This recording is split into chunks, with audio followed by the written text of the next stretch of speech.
Hello guys, good morning mga kayabi, mga ka-OFW.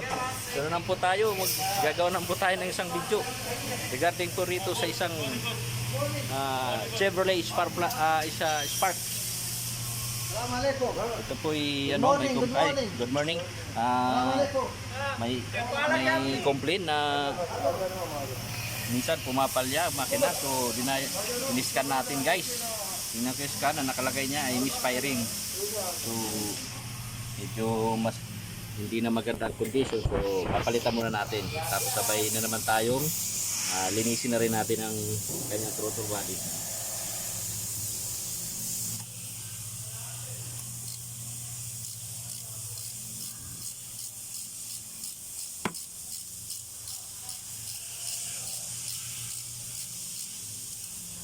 So guys, papakita ko pala itong sakyan sa inyo. Chevrolet Spark. Yan. Yan guys. Yan, Jericho Rosales, Jericho TV. Guys, yan. Yan, Jericho TV. Yan, isubscribe rin kanyang channel. Sa isang YouTuber din, Jericho TV. Yan guys. So ngayon, tayo step by step muna tayo pag ganyan, kasi misfiring guys. Maraming pinagkagalingan ng robol nya, corrosion, medyo pundi na yan. So ano, hindi na maganda pagkaka so titingnan natin kung parehas. Minsan hindi na maganda yung nagbigo siya ng misfiring. So yan.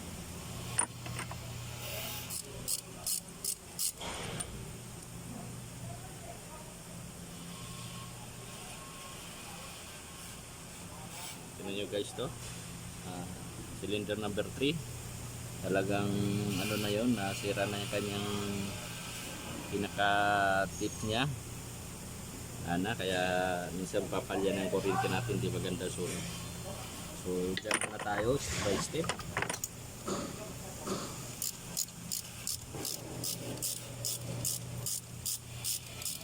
Ito kasi ay 130 kilometers na, walang palit-palit na spark plug. So ngayon palitan na natin, dapat 40,000, 80,000 yan po dapat. Pero since na pag ang sakyan din naman masyadong ang tama na yun, 550.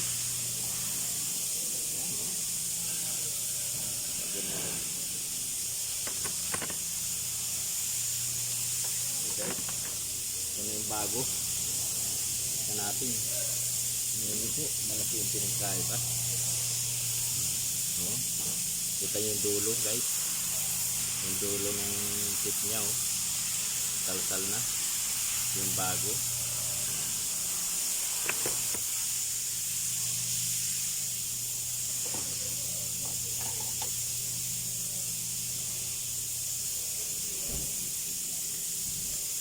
Parang tune up na rin. Tapos tuloy ng linis ng throttle para talaga ay maganda ang ating takbo ng makina.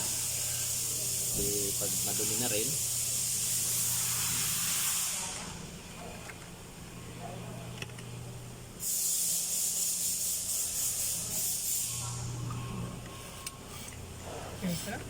ayun.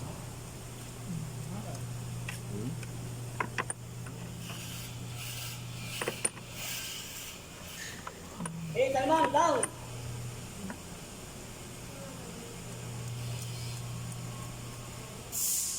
Pwede naman guys linisin at i-adjust, pero pinakadabis ay palitan natin.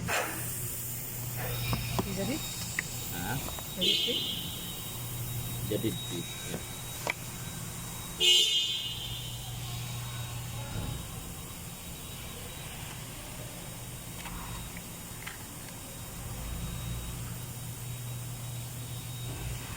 Pinakadabis palitan ng bago.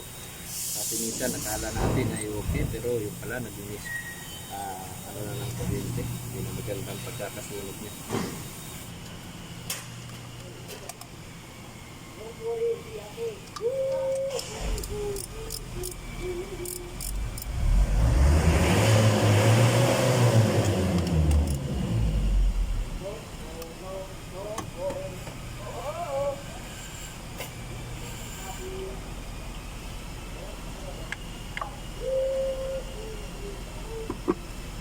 take notes guys, bago kayo magpalit ng spark plug, mas maganda kung tatanggalin nyo muna yung negative terminal ng battery. Lalo na pag wala kayong pang scan, kasi minsan nag-engine light doon yan. May binubulot kayo ng mga tama nyo mga modelo ng sasakyan. Very sensitive.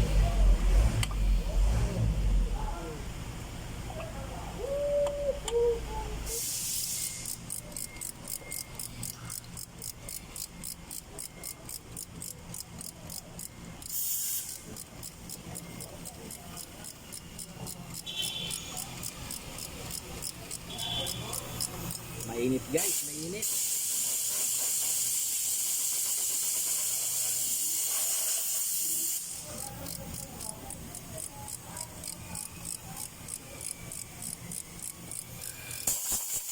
Tayo pag gagawin, mas maganda talaga may scanner. Basta may ganyan trouble, i-scan muna natin para sabihin sa atin problema. Para may tayo.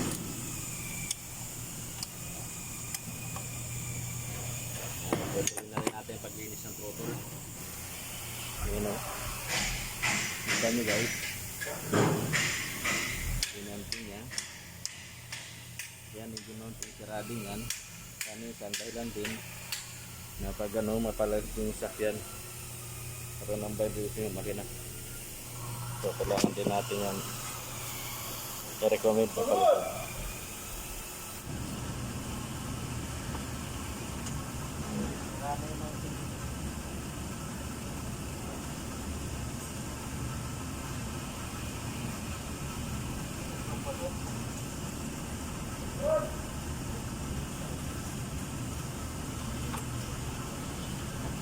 Body, tatanggalin natin. Yan, medyo nasa ilalim lang. Kita ko sa inyo. Yan guys, no? Yung throttle body nya. Lilinisin natin yan kasi napakarumi na.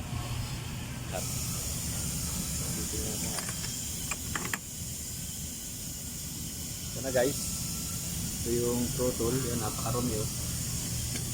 Diba? So yan din, isa din yung dahilan yan. Lilinisin natin.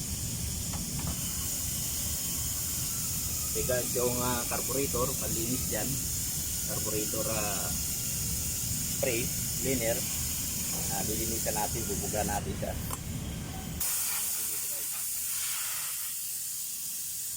Tayo sa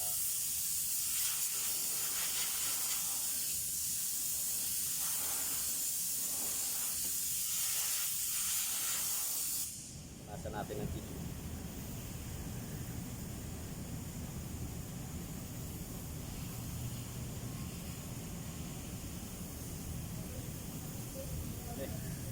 Carbonize siya.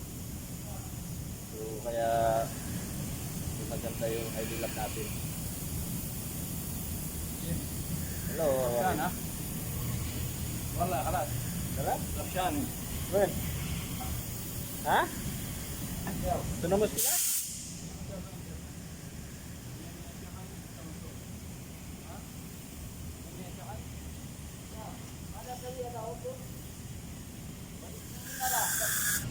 Guys, malinis na siya. Malinis na, wala na, hindi na carbonize. Kanina punong-puno. Yung bakit din ang idle natin, yung sakyan natin minsan walang hatak. Yung walang ano, sila nito.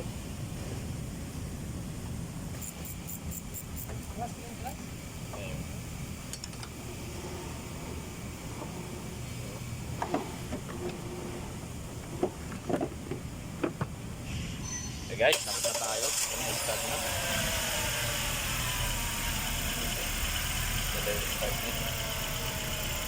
Wala na siyang palag. Dire sa engine light on, no? No, ha? Okay. So, yung palag na yun, yung pag-start niya, hindi na, yung gaya ni sinabi ko, sira yung mounting nito. Kaya pumapal sa tulog. Pero ngayon, stable naman yung makina. Okay guys, maraming salamat sa iyong panonood mga kayabi, mga OFW. Hanggang sa muli natin video. Maraming salamat.